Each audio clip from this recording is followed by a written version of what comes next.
What is happening, Cupbangers? Today is March the 14th, 2016. I'm Alejandro, and let's talk about cars. Yo, hit it, Pedro!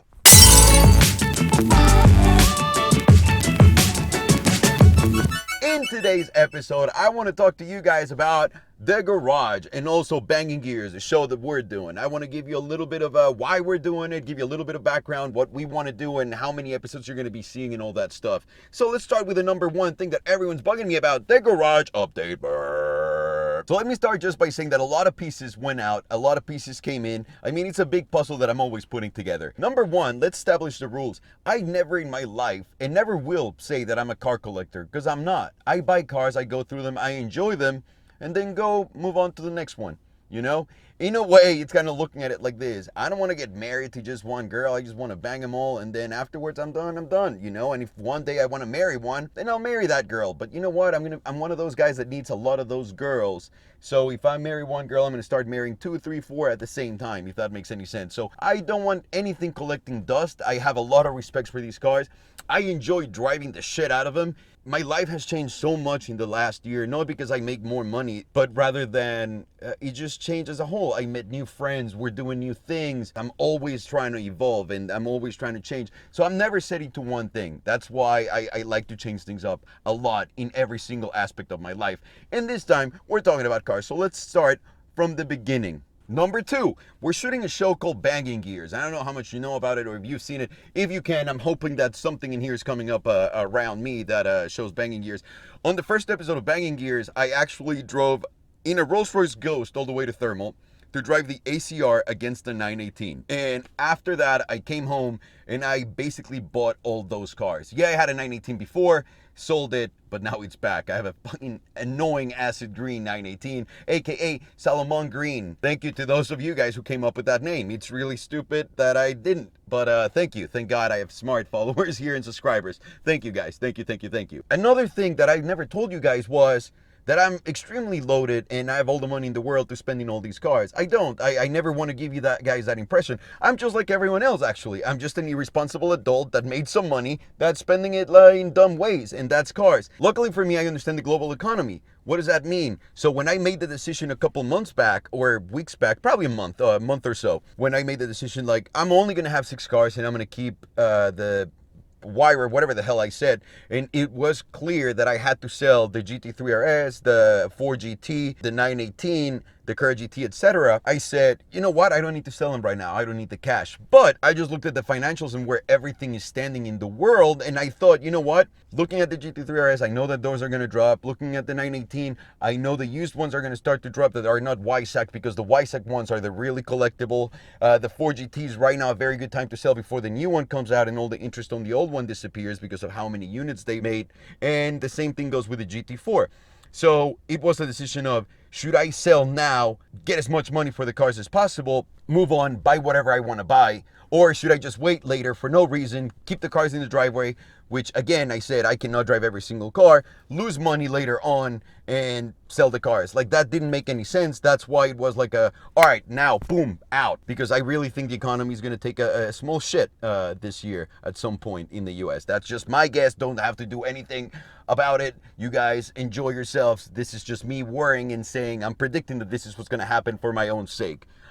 Anyways, so that's why I sold those cars so fast. But let me stop boring you with my stories and let's jump into the action right now. So what cars are completely gone?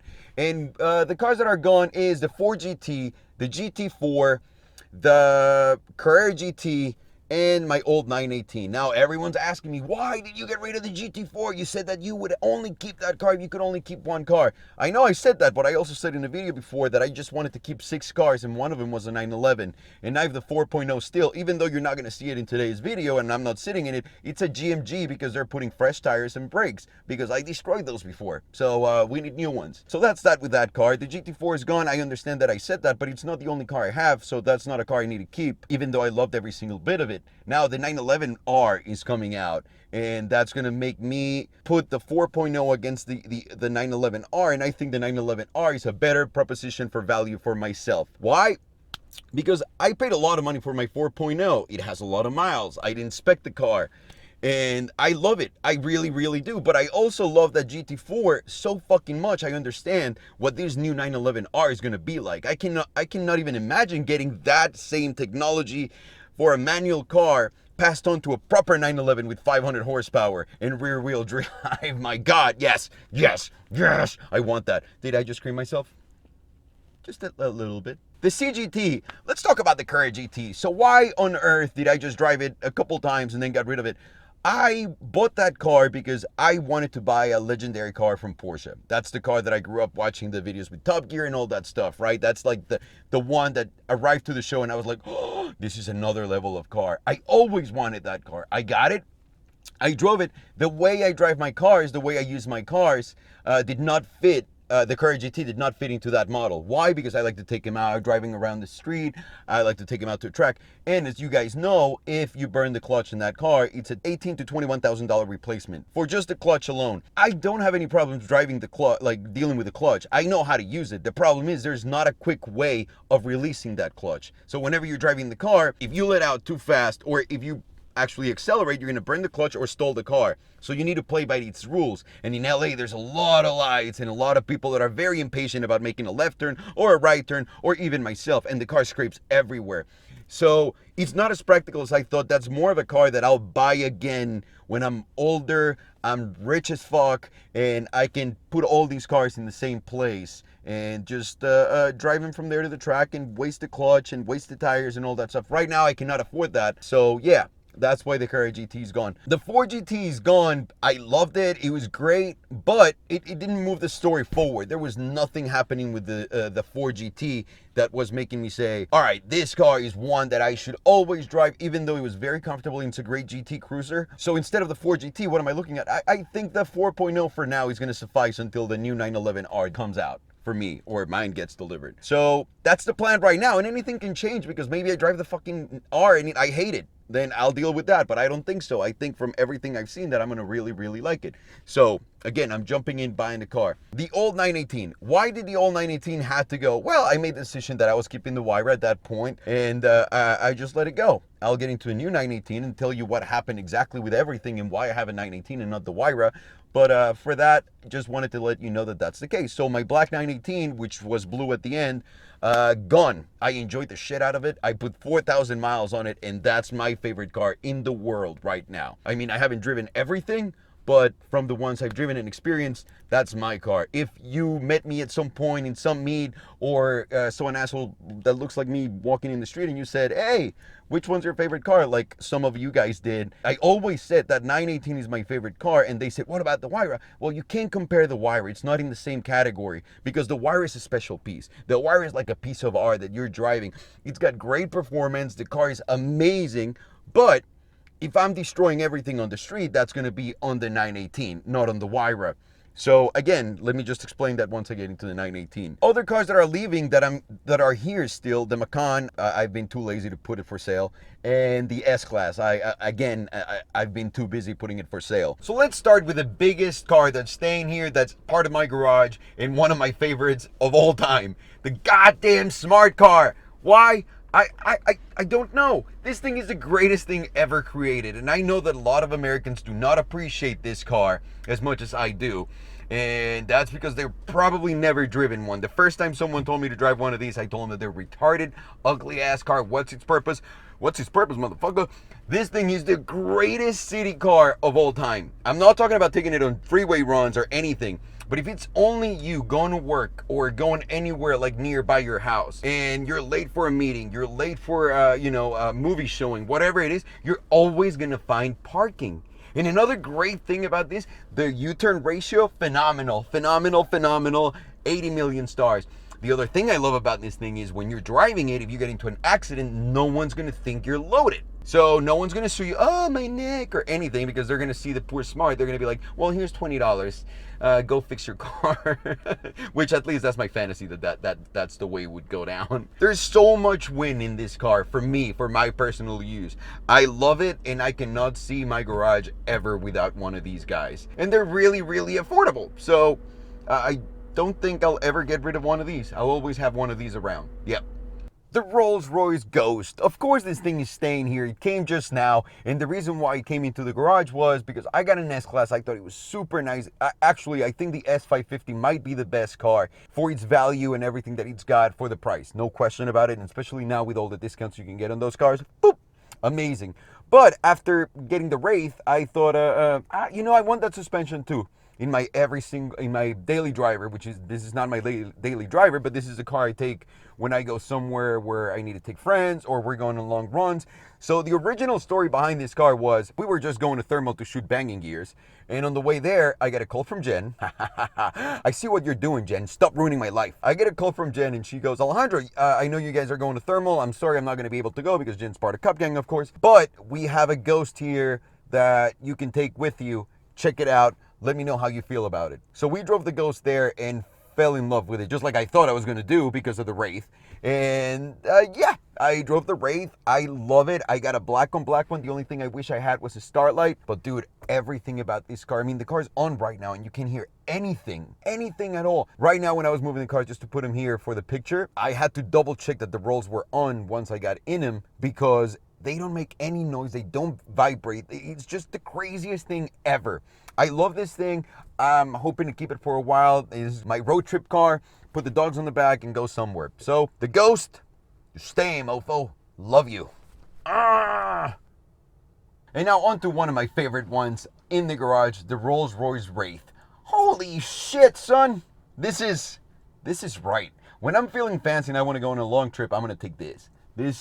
This is the right thing to do. If it's only two people, you got a lot of trunk space. You can even put the dogs in here. Maybe not other humans, even though it's comfortable on the back, but I wouldn't do that if we have the four-door. I think this is one of my favorite surprises I've ever gotten. I really wanted to get an S63 Coupe, but you saw that video, right? The one where I say why I like this car so much. So this car is going to stay here for a while. I'm hoping that this car will stay here for a while. I love this thing. It's so comfortable. The starlight ceiling, the color of the leathers, everything about it just makes me so goddamn happy. So, my Rolls-Royce Wraith is staying, son. Staying. Love this thing. I really do. My Porsche 918 Spider. Fellas, this right here is the holy grail for me. This is the one. This is the beginning, the end, the everything around it. And the reason why is I've never been impressed with a car that can do so much and it's so well priced. I mean, if you buy a 918 at sticker, you're looking at $850,000 all the way to $1,050,000, $1,060,000 maybe. And that is nuts for the amount of car that you're getting. I mean, try to get a P1, $2 million. Try to get a LaFerrari at $4 million. This is the real deal. Even at sticker, all the cars, when you compare them, the P1, the LaFerrari, and the 918, 1.5 for LaFerrari, 1.15 up to 1.7 for a P1. And the 918, the most expensive one's going to be 1 million. And for the amount of shit that you're getting from the car, nothing compares to this. Now let's talk about why on earth I had to say goodbye to the Wyra and get a 918 like this one. First of all, a lot of you guys think that I traded this car straight up for the Wyra. No, I got some money too. I'm not going to say how much because I respect the shit out of that deal that I made with CNC, and I couldn't be happier with this car. This to me is my favorite car. Every single time someone asks me the question, hey, which one's your favorite, the 918 or the Wyra? I've always said the 918, but the Wyra is in another different place and level for me. Why? Because it's a piece of art. It's an exquisite car. It's incredible to drive. It's an experience on itself. But for my needs today, this year, which is insane that you were shooting a TV show, we're going on road trips, we're doing all these wonderful things with all my friends, which is to me what this excites me about. Not fucking how much money I paid for what, or how much money someone has in the bank. It excites me to be with my friends and doing fun, crazy shit. And you know what? I would be a fucking liar and a dumbass if after seeing Hyper 5, if after seeing the ACR versus the 918, I don't buy one of these cars again. Why? Because it's so fast. You put it on the track and it destroys everything. You put it on the street and it destroys everything. It's comfortable. You have 2 navigation screens here, your radio, Bluetooth, everything you can possibly imagine. And a convertible, I hate convertibles, but a convertible if you want it. I mean, God, what makes it better than this? The wire was great. I had a blast. I got all the attention that a little 16-year-old girl wants in her sweet 16. I definitely did that. I made a ton of videos. I had so much fun with the car. I had great experiences. I got to meet Horatio, Christina, his wife, like all of their kids, Leo, Chris, everyone. I met a lot of great people. But to me, that passed. I'm done with that car for now, because after going to Geneva, you realize what's value for the dollar. And I'm not saying that Pagani is way too expensive for what they can do, because it's a whole different car. Again, you cannot put these in the same space category because you're not supposed to. This car by itself, for me, it's the greatest car ever. Now, when I first saw this car, and this is why it was a no-brainer for me, they were trying to sell it for $3 million. And you know what is the biggest shame of all Porsche collectors? They don't fucking drive their cars like the collectors. Most actual Porsche owners drive them, track them, pretty fucking badass. But the collectors buy, house it, just like that. Why? Because colors matter. So, and it's the dumbest shit ever, yeah, but you have to play the game, right? So, if you want to buy right now a black on black Carrera GT with no miles, that shit's going to be probably about $1 million, $1.2 million. If you want to do the same year, same everything, and you do it in silver, you're probably going to get $800,000, between $800,000 and $900,000, give or take. That's a big difference just for a color, okay? That's huge. In this car, what matters is the color. YSAC package makes like about $200,000 to $300,000 difference in the secondhand market. So you need to be smart of whatever you're buying. Again, I'm not here to tell you guys, I'm so fucking rich I can buy whatever I want. I need to buy smart. I always need to come out of these cars and lose the least amount of money, break even, or even make some money so I can buy more. I mean, this is not bad for a guy that had an Aventador a year and a half ago and that's all I could afford, right? And now I'm sitting in a 918 that I own in the craziest paint color. And to me, the biggest problem and the biggest thing about seeing these cars just sitting somewhere, and the idea of it was no one's going to get to see it driving around. These cars are supposed to be celebrated. When you see such an annoying car like this one out, it's epic. I don't understand what it is about it. It makes me just want to go and have fun with whoever's driving a car with a crazy color.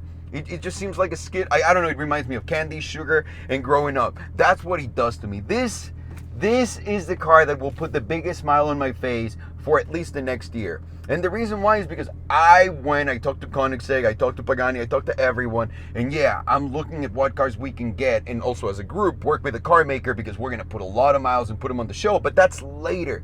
For now, there's nothing that can destroy the destroyer. This right here is the most badass car, in my opinion, that's out on the streets. So, people are saying that, yeah, the wire was really special. Again, 1 out of 1 didn't mean that it's a special edition. The car was just not to be duplicated. That was never my intention. There's only 2 of these around the world, by the way, 918 YSACs in this acid green, which, by the way, thank you to whoever said the Salomondrin. I love that name for the color, and I'm going to name him that. I don't need a Porsche or anyone to create a paint job based on my name. I just want to call it that because it makes me happy. And this is all that matters to me, having a big smile on my face. I'm very happy I get to do it again. No miles in the car and a different interior. I got it fully loaded, which is exactly what I wanted. I was so sad when I got my original 918, falling in love with it so much and just looking at all the stuff that I didn't get. I'm actually sitting like on $70,000 worth of pieces and parts that I bought for the other 918 that I need to sell now, because I got rid of the car and I was able to get this one. So I couldn't pass on that opportunity of getting one of the most insane looking 918s in the world, being my favorite car of all time. So yeah, that's why it's here. That's why it's staying. And it's sad to let go of the wire wrap, but you never know what's going to come next, right? So we'll see. We'll see what comes next. But right now, this 918 is every single bit of a piece of dream to me that I'll ever want. This is fucking awesome. The Viper ACR, people. Come on. You cannot not get one after you saw what he did in Banging Gears. He's really, really impressive. I actually kind of wish that I had more time to make it clear that this car, being as slow, because it's really fast, as slow as it is compared to the 918, the numbers that it pulled were obscene. But why on earth would I get this car instead of a GT3 RS? And that's the biggest question everyone's asking. The reason why is very simple. Number one, I love the car. I love the experience of driving it. Number two, support American cars. I mean, I'm not an American, but I live here. this is my shit, and I need to get my American passport, but that's nor here nor there. I just need to do it. I'm too lazy. But why not support American cars when they're finally building something of this quality? You gotta give it to them. Come on, guys. And the third thing is, rather than the GT3 RS, buying this will help me improve as a driver. What do I mean by that? The GT3 RS is it's an amazing machine, but it can only help me grow so much as a driver. On the other hand, this thing will absolutely do way more for me than any other car.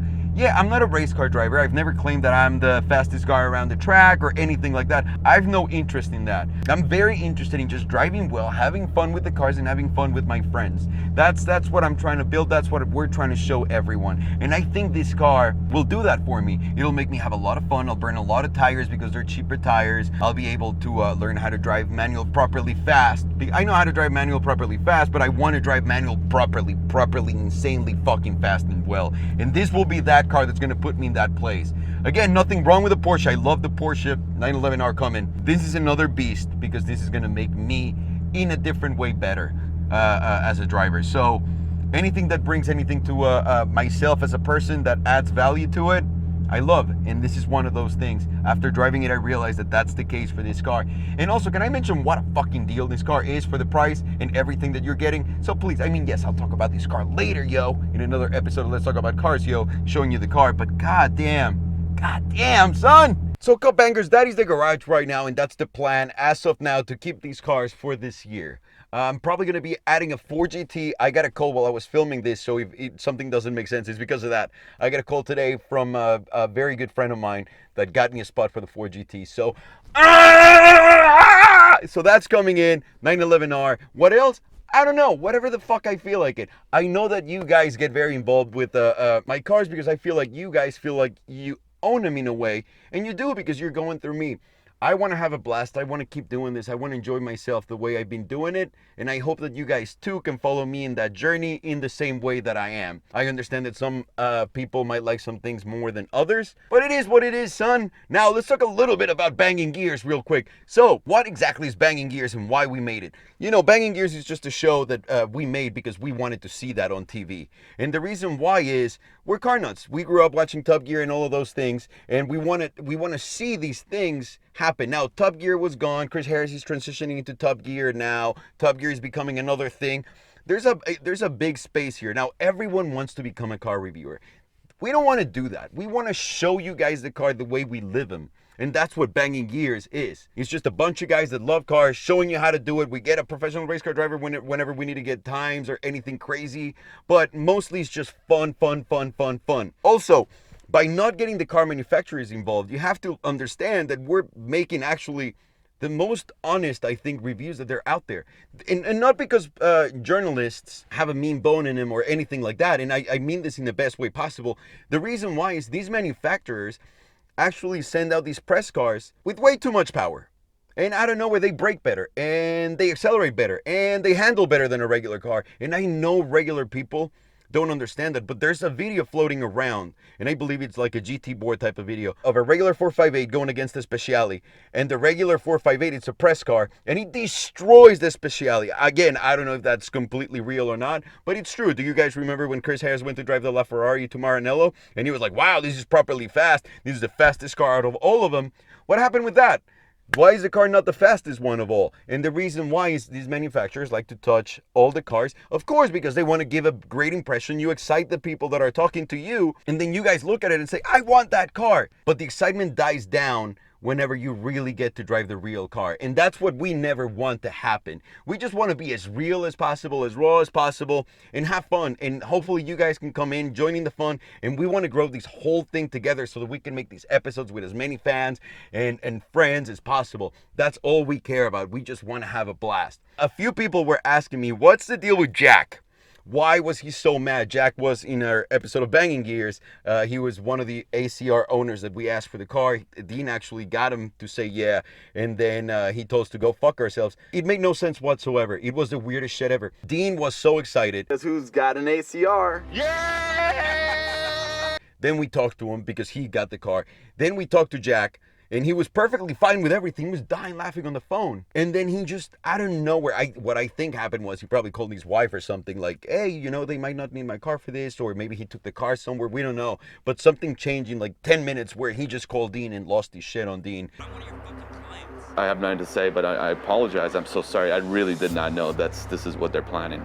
And then Dean lost his shit on me, and then I had to call and apologize for Dean. So that's what happened. There's a lot of confusion there. The future releases. So people are asking now, when are you going to be releasing more episodes? So episode 2 is coming exactly in a month from the release of the first one. We're going to try to do one a month because we're financing this shit. It's really, really expensive. We need to travel with a crew, cameras, rentals, equipment, get cars, everything. You can only imagine how much money it is. So we're putting this to you guys. We want to enjoy it. You know, there's a lot of people that like to talk on the car world and to say that, oh, we're going to be doing this, we're going to be doing that. We're not talkers, we're doers. We want to give you guys what we wanted to get when we were kids, when we were younger, when we couldn't afford these cars.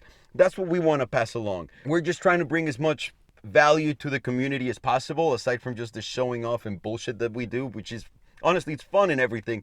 But it's more fun to get something out of it and see the people's love. I mean, you see it in those gatherings whenever we get together. Those people are so amazing. Their big smiles, everything just makes it so worth it. There's no money coming in right now aside from some YouTube bullshit revenue for the show. We are definitely going to try to get sponsors. But we're very excited to just bring this to you guys out of what we can do. And, you know, we'll do it until it's possible. Once it's not possible, it's not possible. So I just wanted to leave you guys with that. Thank you so very much for watching as always. I know this was a very long show. I appreciate your time. I appreciate your energy. And I appreciate how in love you guys are with the cars that I drive and that some of us drive, and how upset you get. In a way, even though it's annoying as fuck in the comments for people, I understand and I appreciate you guys, whether you're leaving a bad comment or a good comment. Thank you. I appreciate it, guys. All right, Cupbangers, I'm going to leave you with this. Which one is your must-have car? High-end hypercar, anything if price was not an object for this year. Not anything that's coming out in 2 years. Don't tell me Regera because that shit's not out. What is your favorite car right now to have in the hypercar space, supercar space, and also what would be your daily driver to have? Like if you just had one car to get around every single day, what would that be? Let me know in the comments down below. Again, thank you so much, Cupbangers. Working on those penis point reward system right now. I need to go check the software. I'll talk to you guys later. Thank you very much for watching and love you fuckers. Take care.